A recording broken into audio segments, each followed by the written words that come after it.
유대인들은 하나님을 아버지라고는 부르지 못했습니다. 민족적으로는 아버지가 맞습니다. 유대인들에게 하나님은 민족적으로, 유대 민족에 있어서는 아버지가 맞지만 개인적으로는 하나님을 아버지라고는 부르지 못했어요. 그래서 구약성경 어디에도 개인이 하나님을 아버지라고 부른 일은 없어요. 민족적인 관점은 부른 적은 있습니다. 그 선지서에.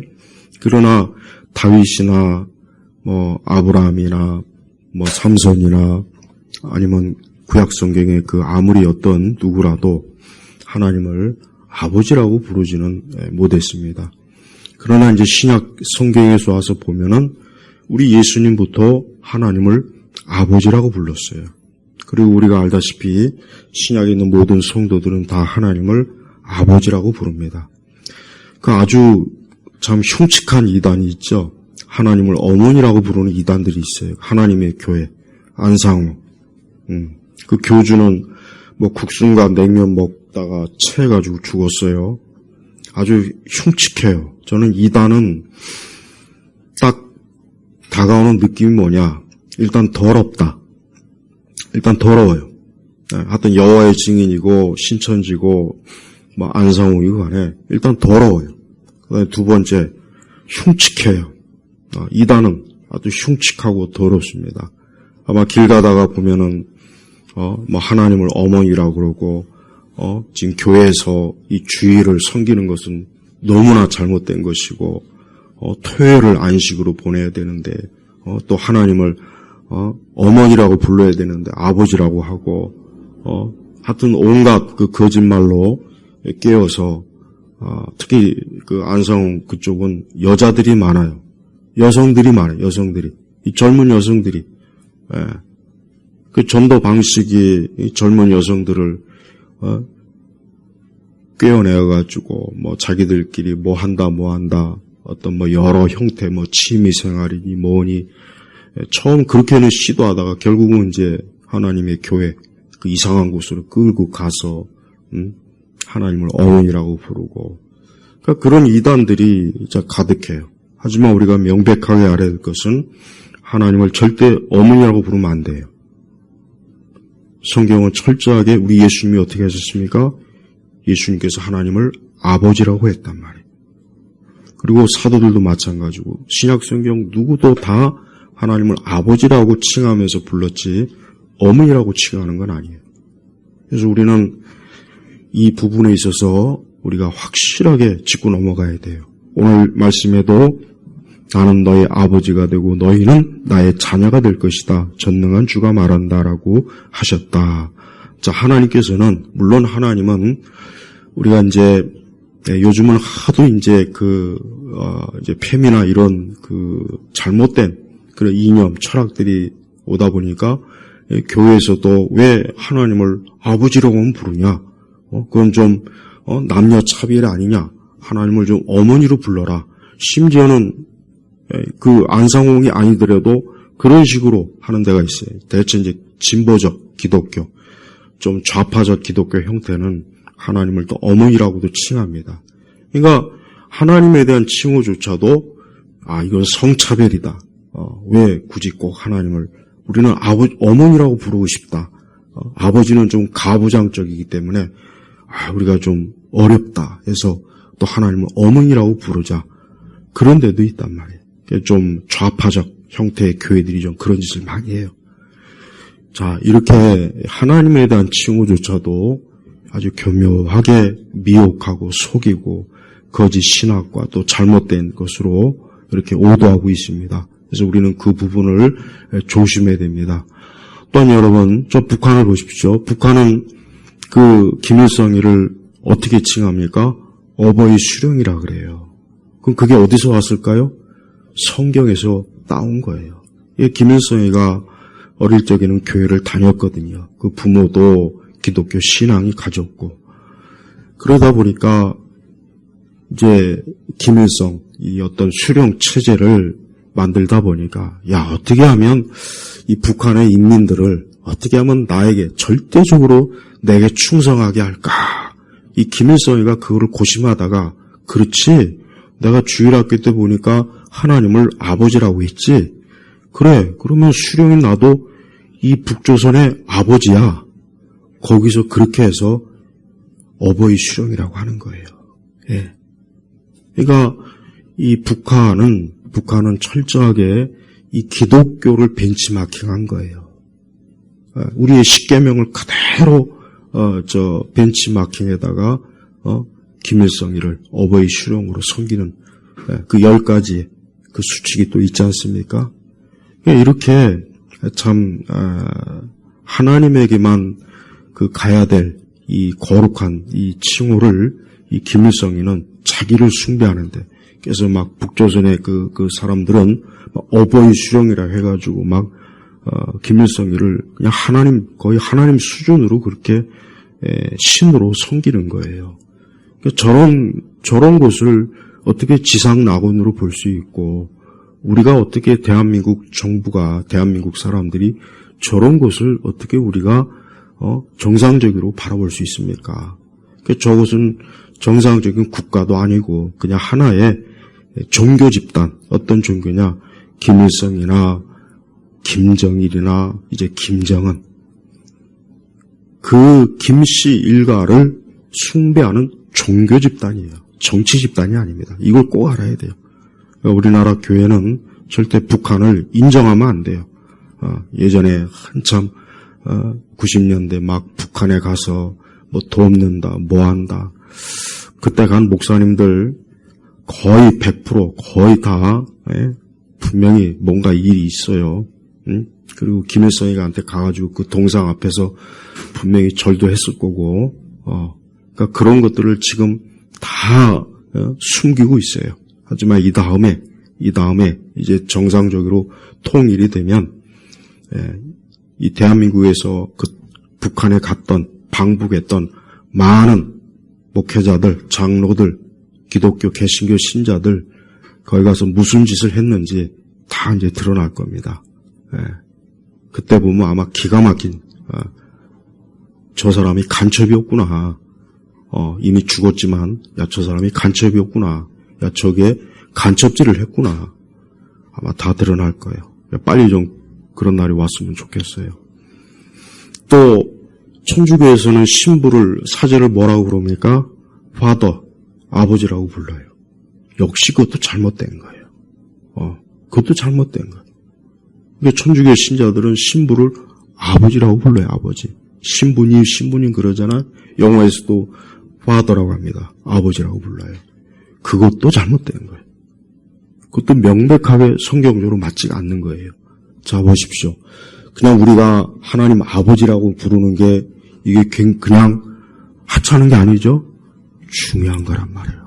그러니까 마귀는 바로 이 우리가 하나님을 아버지라고 부르는 여기에서도 이 마귀가 끼어들어서 아까 했지만 하나님을 어머니라고 부르는 이단이 있고, 이 땅에 그 종교 지도자들을 아버지라고 부르고, 저 북한에 있는 저기는 또 어버이 수령이라고 그러고. 자, 보십시오.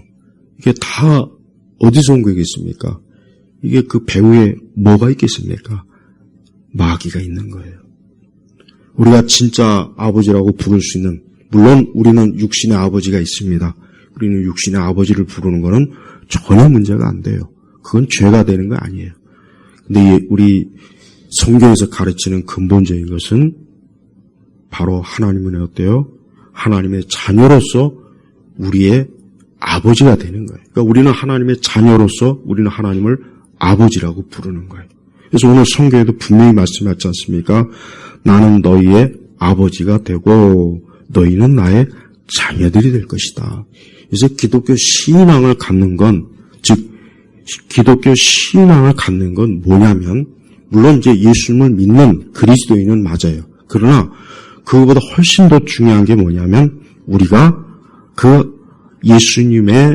우리 예수님도 하나님을 뭐라고 불렀습니까? 아버지라고 불렀죠. 자, 그렇다면 예수님도 하나님을 아버지라고 불렀어요. 우리도 하나님을 아버지라고 불러요. 그럼 여기서 무슨 관계가 형성이 되냐면, 예수님은 우리의 구세주이면서도 우리의 제일 맏형이 되시는 분이에요. 그 찬송가에도 있단 말이에요. 그러니까 우리는 하나님께서는 독생자 예수님을 두신 것은 분명합니다. 그런데 그 예수님을 통해서 이 땅에 하나님의 자녀들을 하나님께서 또 두신 거예요.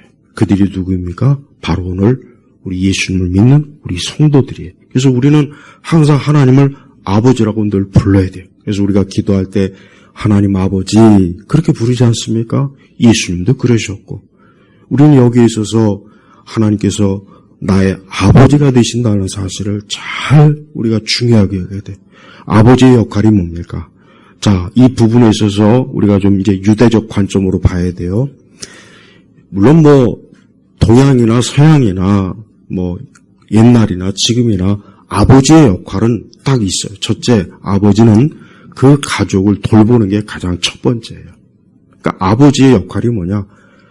가족을 돌보는 거예요. 특히 자녀를 돌보는 게 이 아버지의 가장 큰 책임이에요. 그래서 우리 여성들은 결혼할 때 그 남자가 가정을 잘 돌볼 사람인지 아닌지, 아니면 한량인지, 놀고 먹는지, 아니면 그냥 가정을 돌보자, 그걸 잘 봐야 됩니다. 그걸 잘 봐야 돼요. 왜냐? 아버지의 역할이 뭐냐? 가족을 잘 돌봐야, 특히 자녀를 잘 돌봐야 돼요. 이게 유대인들이 굉장히 중요하게 그런 거예요. 그래서 유대인들은 그 가정에서 아버지가 주인이에요. 아버지가 모든 걸 주관해요. 물론 지금 시대는 아버지의 그 권위나 위상이 그냥 확 떨어졌죠. 너무 떨어졌죠. 그러니까 잘못된 그것도. 그래서 아버지는 그 가족, 특히 자녀에 대한 그 모든 책임을 아버지가 다 심지어 생사 여탈권, 구약 성경적으로 볼 때는 그 정도로 이 아버지의 권위는 커요. 그러니까 아버지는 자기 자녀들을 철저하게 책임지고 그의 생명, 그의 모든 것들을 돌보는 게 이게 아버지로서 해야 될 가장 중요한 의무란 말이에요. 마찬가지. 하나님은 우리를 돌보시는 분이에요. 우리가 알아야 됩니다. 우리 성도들은 나를 돌보는 분은 첫째, 위에 계신 하나님 아버지예요. 이걸 꼭 우리가 알고 있어야 돼. 우리가 하나님을 아버지라고 부르는 게 그냥 단순히 호칭에서만 끝나는 것이 아니라 내가 하나님을 아버지라고 불렀을 때는 하나님이 나의 보호자시고 나를 책임져 주시고 나를 인도하시고 나와 함께 하시고 나를 정말 모든 것들을 하나님께서 나를 주관하신다. 이 뜻입니다. 그래서 우리는 하나님 아버지라는 것을 우리가 엄청나게 중요하다는 것을 알아야 돼요. 그래서 우리는 어려울 때 힘들 때 우리가 누구를 찾아야 되겠습니까? 하나님 아버지 이렇게 찾아야 돼요. 그럼 하나님께서는 우리가 자녀이기 때문에 아버지는 진짜 아버지는 그 자녀를 얼마나 사랑합니까? 얼마나 귀하게 여깁니까? 자기 생명보다 더 귀하게 여기는 게 이게 아버지의 마음이에요. 그래서 우리가 하나님을 아버지라 부르면은 하나님께서는 우리를 이루 말로 다할 수 없이 사랑하시고 긍휼히 여기시고 불쌍하게 여기고 또 우리의 모든 사정과 형편을 돌봐주는 분이에요. 마치 진짜 육신의 아버지가 그 자녀를 정말 돌보는 것 이상으로 돌봐주셔요.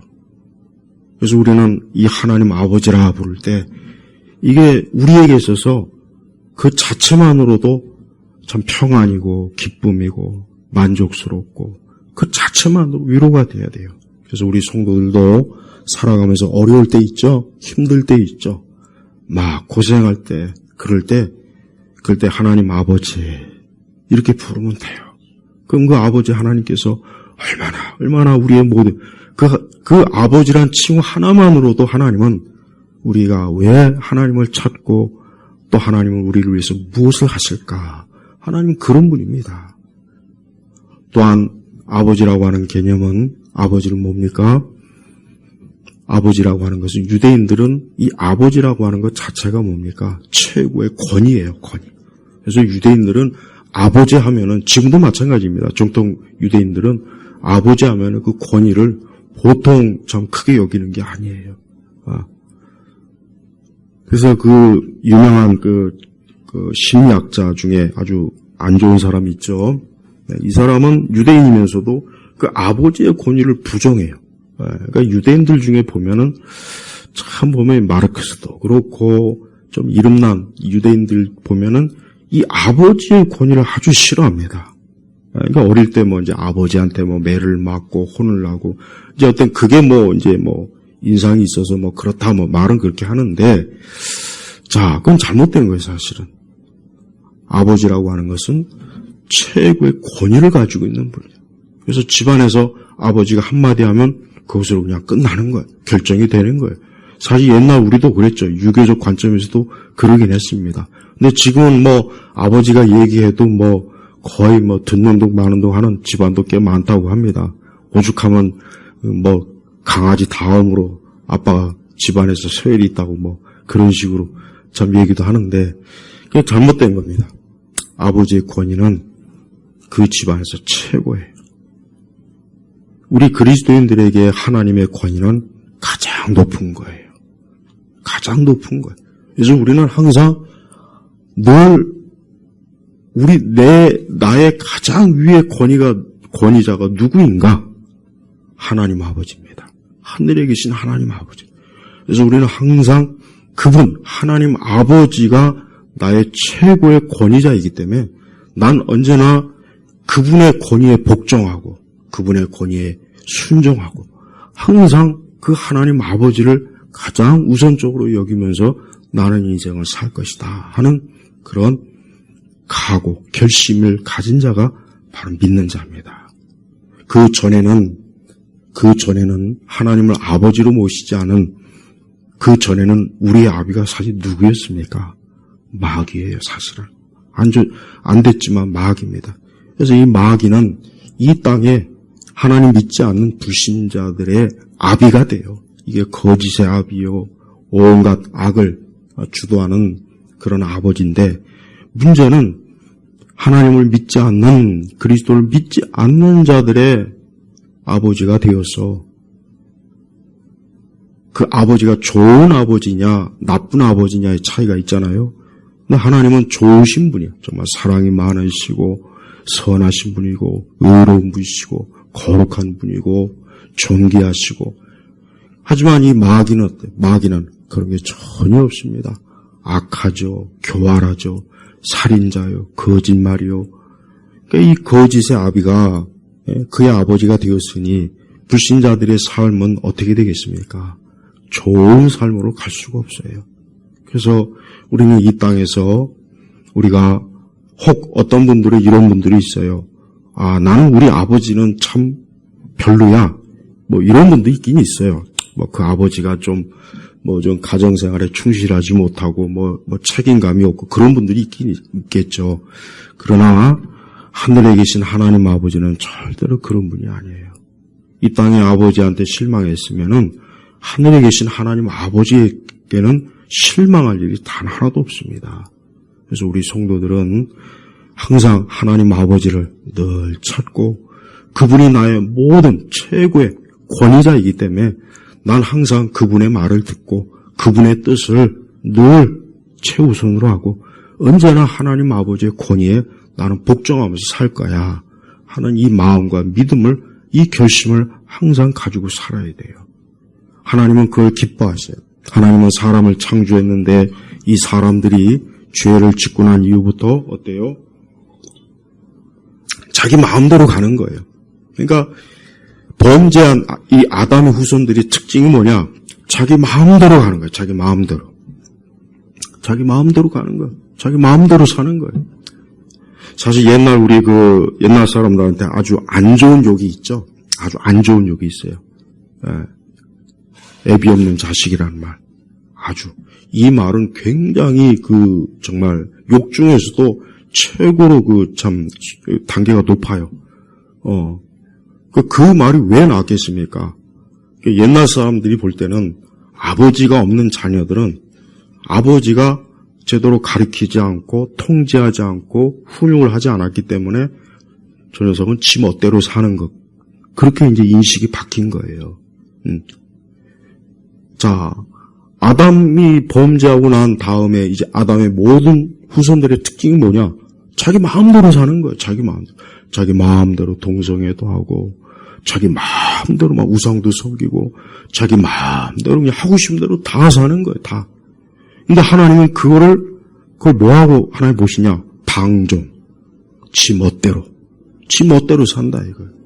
지금 이 땅에 보십시오. 이 세상에 보십시오. 이 세상에 왜 그렇습니까?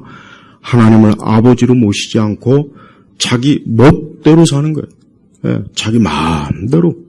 그래서 많은 결국 세상에 많은 그 어떤 지식이라든가 이 체제를 가만히 보면은 인간이 결국은 하나님 없이 자기 멋대로 마음대로 하는 거예요. 마음대로. 하나님께서 그렇게 하지 말라 했는데 싫어요. 난 그거 싫습니다.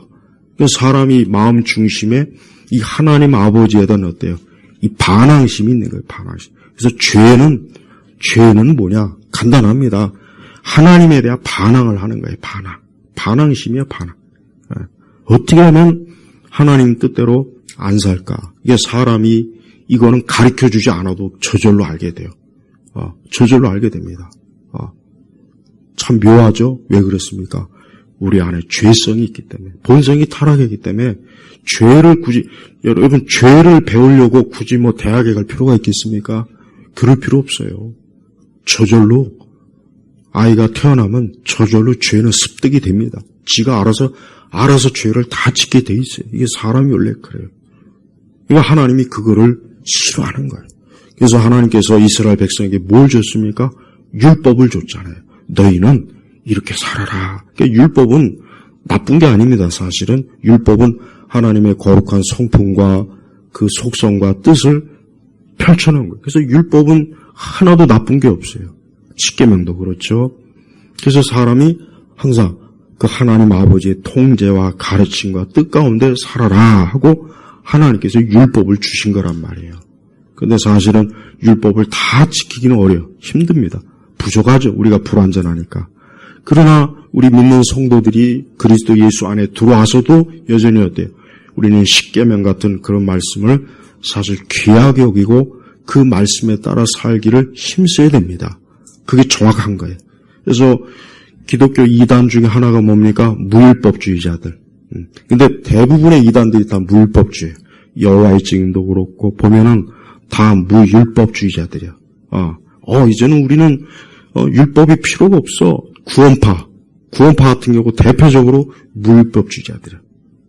그래서 구원파 조심해야 돼요. 자칫 이 사람들도 예수님 믿는데요. 그게 아니에요. 거기 무율법이에요. 거기는 또. 그러니까 하나님께서는 우리 신약교회 성도들이 너희가 나를 아버지라고 부르면 내 뜻대로, 내가 원하는 대로, 내가 가르치는 대로 너희가 살아야 된다. 이게 하나님께서 우리에게, 하나님의 자녀들에게 명하시는 거예요. 하나님은 그런 사람들을 나의 자녀라 하나님께서 그렇게 칭해주는 겁니다. 근데 하나님의 뜻대로 살지도 않으면서 우리가 아버지라 부르면 하나님 보실 때는 얼마나 황당하겠습니다. 야, 너는 내 뜻대로 살지도 않으면서 왜 자꾸 나를 아버지라 부르냐. 하나님 그러시지 않겠어요? 그래서 구원받은 성도들은 우리의 최고 권위자신 늘 하나님의 그 뜻, 아버지의 뜻을 따라 살아야 돼요. 난 저 통일교 보면은 참 웃기지도 않는 게, 이 통일교 그 유튜브 영상이라는 거 보면요. 아버지, 어머니 이딴 말을 자꾸 해요. 그게 누구냐? 문선명이하고 그 한학자예요. 그래서 말끝마다, 아버지가 어쩌고저쩌고, 우리의 부모가 어쩌고저쩌고, 아주 역겹더라고요. 하여튼 이 마귀는 하나님에게 가야 될 이 영광스럽고 존귀한 칭호를 지가 다 어떻게 하면 지가 좀 받을까 해가지고 그렇게 통일교도 저런 식으로 하고. 통일교 보세요.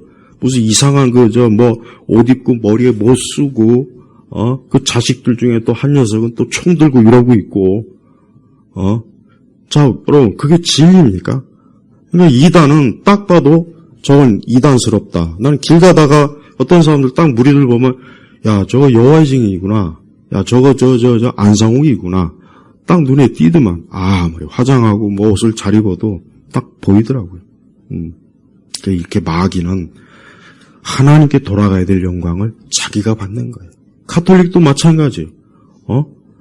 왜 사제가 아버지라고 칭함을 받습니까?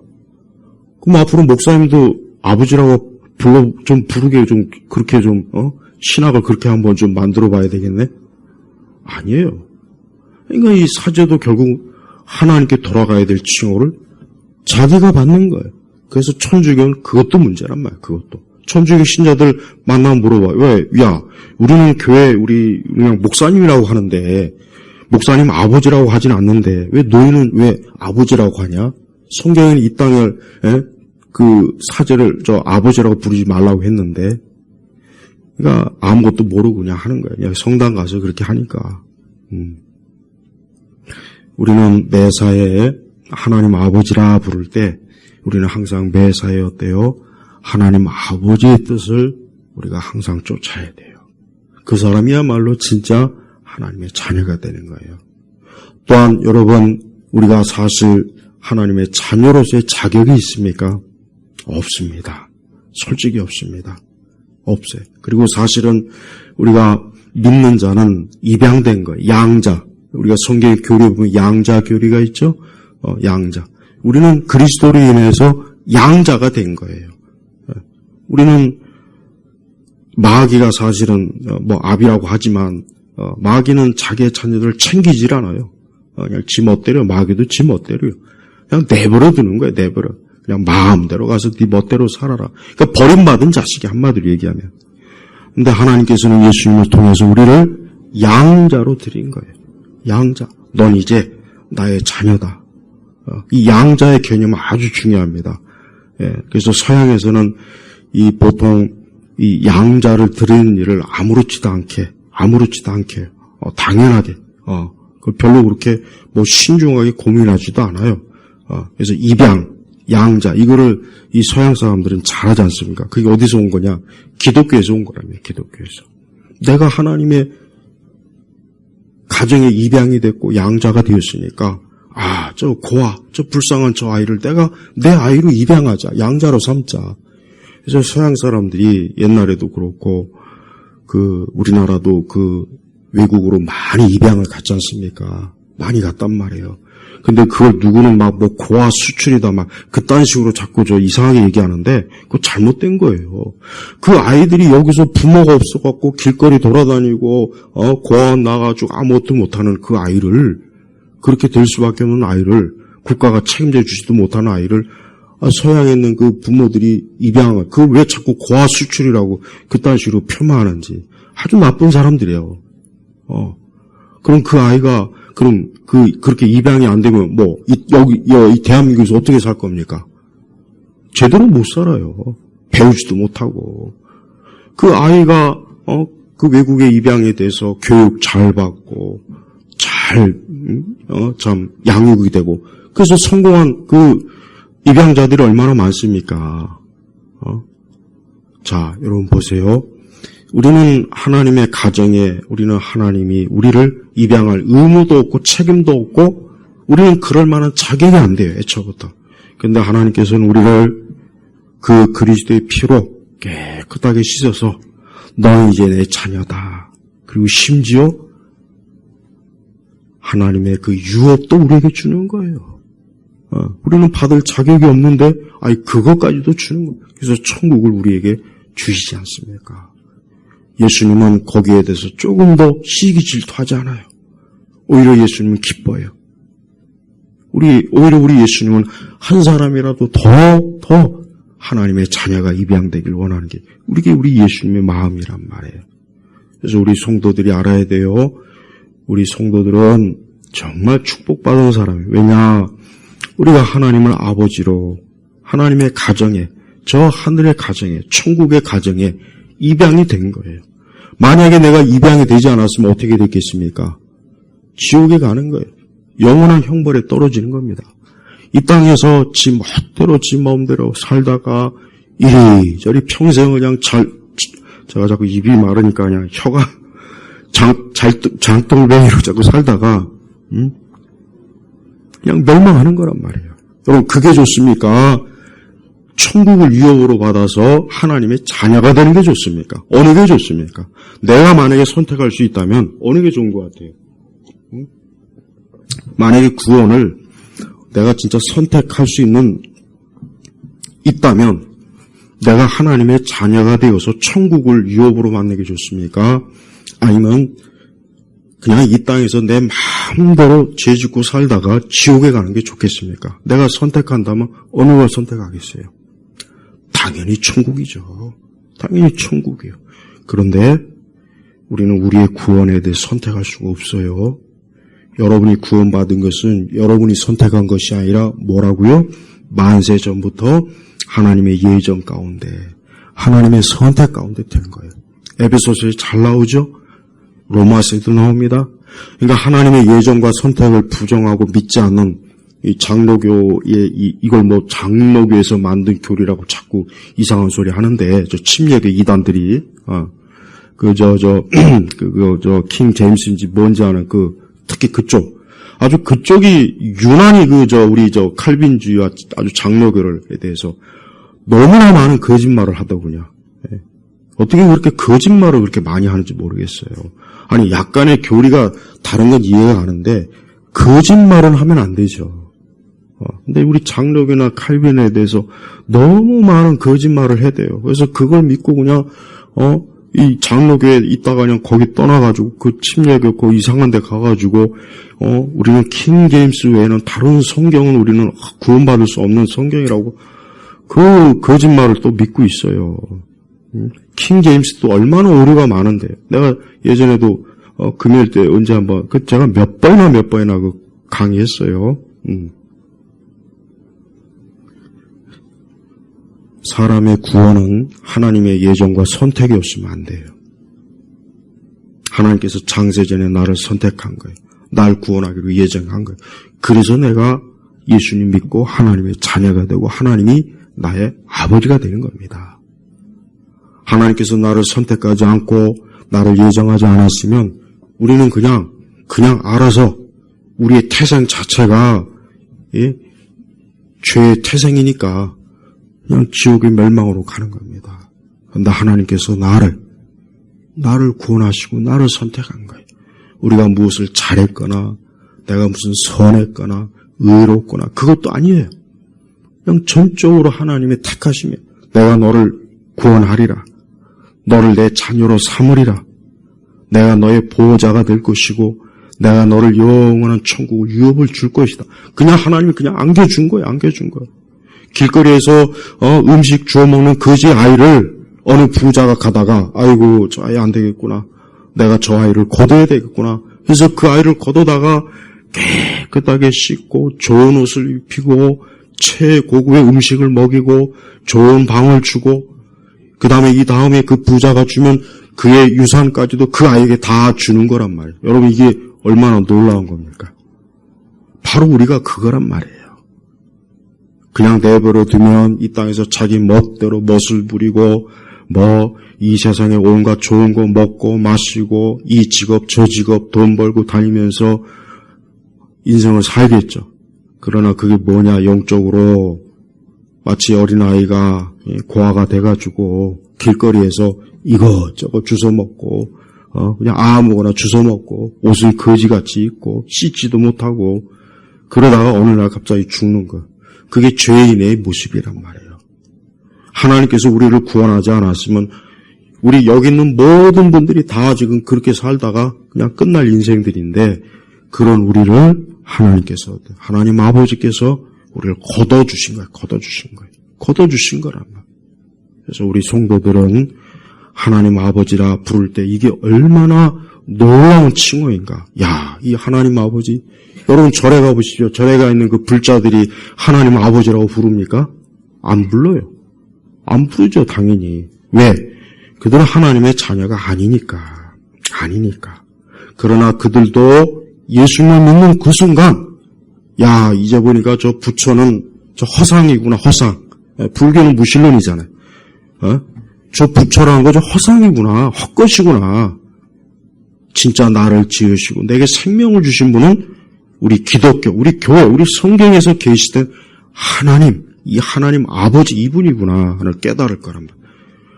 근데 그거를 모르니까, 믿지 않으니까 그냥 절에 가가지고 맨날 이러고 있는 거예요. 절에 가서 보살이 돼가지고 우리 성도들은 오늘부터 내가 하나님을 아버지라 부르는 게, 이게 엄청난 특권이구나. 원래 거지였는데, 나는 길바닥에 그저 거지에 불과한데, 죄인에 불과했는데, 죽어 멸망하면 영원히 끝인데, 그런 나를 하나님 아버지께서 예수 그리스도를 통해서 걷어주신 거예요. 걷어주시고도 우리를 엄청나게 구박하는 분이 아니라 어때요? 귀하게 여기는 거예요. 귀하게 여기게. 우리 성도들은 우리 자신이 볼 때 보잘것없이 볼 수 있어요. 세상에서 볼 때도. 그러나 하나님 아버지는 그렇지 않습니다. 여러분은 귀한 분이에요, 사실은. 하나님께서는 우리 성도들을 위해서 유일한 독생자 예수님을 십자가에서 죽음의 형벌을 받게 했잖아요.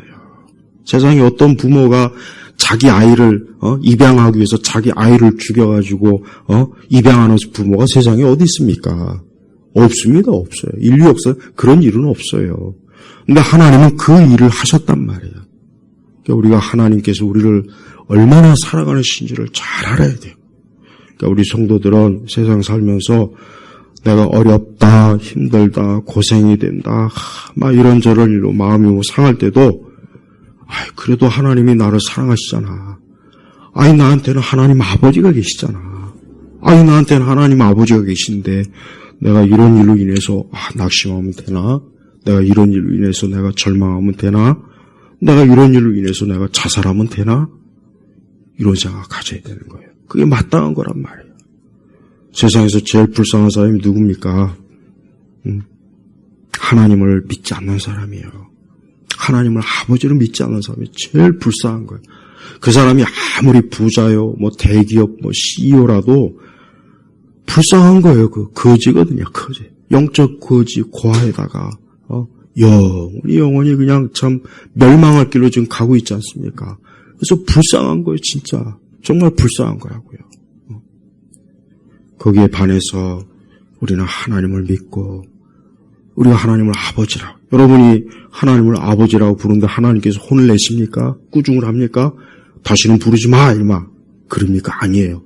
100번이고 1000번이고, 여러분 아이가 태어났을 때 그 아이가 막 말을 하면 조금씩 아빠, 엄마를 찾잖아요. 그때 얼마나 좋습니까? 얼마나 그때 이 부모로서 기분이 최고지 않아요? 평생 잊지 못하는 거예요, 부모에게서는. 마찬가지예요. 우리 성도들이 항상 하나님을 아버지라고 부르면 하나님 참 좋아하세요. 복잡하게 이해할 것도 없어요. 우리 성도들이 기도할 때도 그냥 하나님 아버지, 나를 궁일이 여기시고 또 나를 도우시고 나를 궁일이 불쌍히 또 내 죄를 용서해 주시고 나를 모든 일에 선하게 인도해 주십시오. 이렇게 기도하면 됩니다. 이것만큼 좋은 게 없어요. 저는 우리 성도들이 앞으로 평생 인생을 살 때 항상 하나님 아버지, 그래 하나님 아버지, 내겐 이 하늘에 계신 하나님 아버지가 계시구나. 그리고 장차 나는 그분의 유업을 받아서 천국에서 영생을 누리겠구나. 하나님 마음을 가지고 있으면 이 세상에 어떤 것도 두려울 게 없습니다. 죽음도 두려울 것이 없고 질병도 두려울 것이 없고 혹 지금 현실에 있어서 어떤 것이 나를 아주 괴롭힘이 있어도 그것조차도 하나님 아버지께서 우리를 돌보신 거예요. 우리 온 성도들이 항상 하나님 아버지 자주 부르시기를 주의 이름으로 축복합니다. 하나님 아버지 감사합니다. 오늘 주일 오전 예배 나와서 이렇게 말씀을 듣는 모든 이들이 다 하나님의 자녀요. 우리 예수님 통해서 하나님의 가정에 입양된 주의 귀한 자녀들입니다. 이곳에 주의 사랑이 가득하고 이곳에 주의 은혜가 가득하게 하시고 우리 온 성도들이 평생토록 하나님 아버지의 사랑과 은혜를 듬뿍 받는 그런 인생들이 되게 하시옵소서. 예수 그리스도의 이름으로 기도 올렸습니다. 아멘.